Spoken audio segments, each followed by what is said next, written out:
Personal story segment tonight. A new study out of George Washington University says that liberal people using the internet are less tolerant than conservative net users are.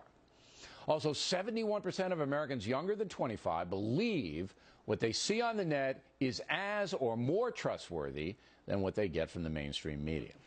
Joining us now from Washington, Kate Obenshain, a Republican strategist, and Kirsten Powers, Democrat and Fox News analyst. So, Powers, I always knew that liberal people were more sensitive to criticism, more sensitive to disagreement.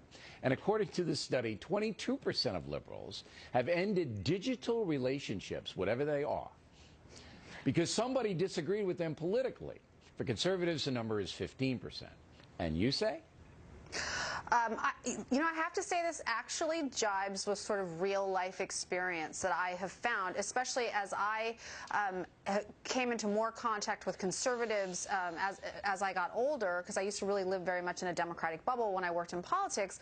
I did find that they were much more open to sort of hearing other viewpoints, where I think liberals, because they are so used to controlling all the media, pretty much, academia, that for them, when they hear things that don't jibe with what they want to hear, it's very disconcerting and unsettling to them, and it doesn't surprise me that they're really less interested, whereas conservatives are kind of used to it.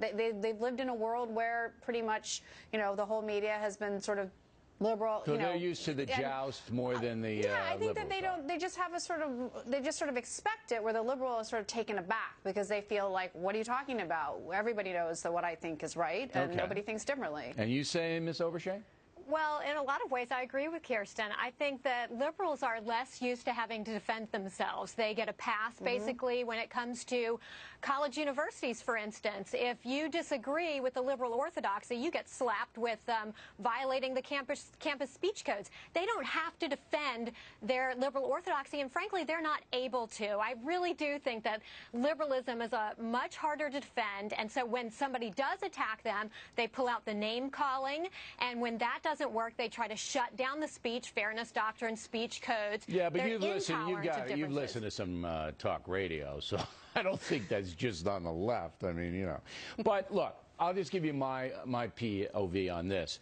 I won't shut anybody down. I don't have internet friends, all right? That frightens me. I'd like to see people, but I won't shut anybody down as far as a friend is concerned unless they're irrational. See, if I present an argument and they back it up with facts and then they go, no! And I go, oh, okay, maybe I'll see you next month. I'm out of there like Mighty Mouse, all right? But if I like back and forth as long as it's not edged in a way that they take it personally. And I think that's the crux of this study at George Washington. Liberals have a tendency to take things more personally. I don't think that's true. You don't think so? No, now, a few times I've made you cry on this program, Powers. I would like to say for the record, I don't think the average person is as combative as you are, Bill. I think that you enjoy that kind of. Most people don't enjoy that as much as you do. Confrontation can be useful. I don't think that liberals have some, emotional issue. I just think that I think Kate is right. I mean, I have found this to be true. It's why I think a lot of conservative columnists are more interesting than liberal columnists, is because conservatives are always arguing their case, whereas liberals are just assuming everyone agrees with them. Let me ask you this, Powers. San Francisco is a liberal city, correct? And liberals just go there because there's other liberals there.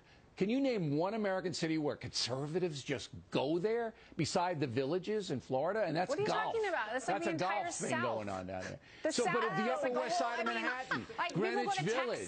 Texas, Alaska. Texas, I mean, there are places where everybody's conservative. Texas is a big place. Conservatives just don't go, I'm going to Texas. I'm going to Abilene. The whole South is conservative. I mean, what are you talking about? No, there's ghettos. There's liberal ghettos. There are liberal ghettos, but they're outliers.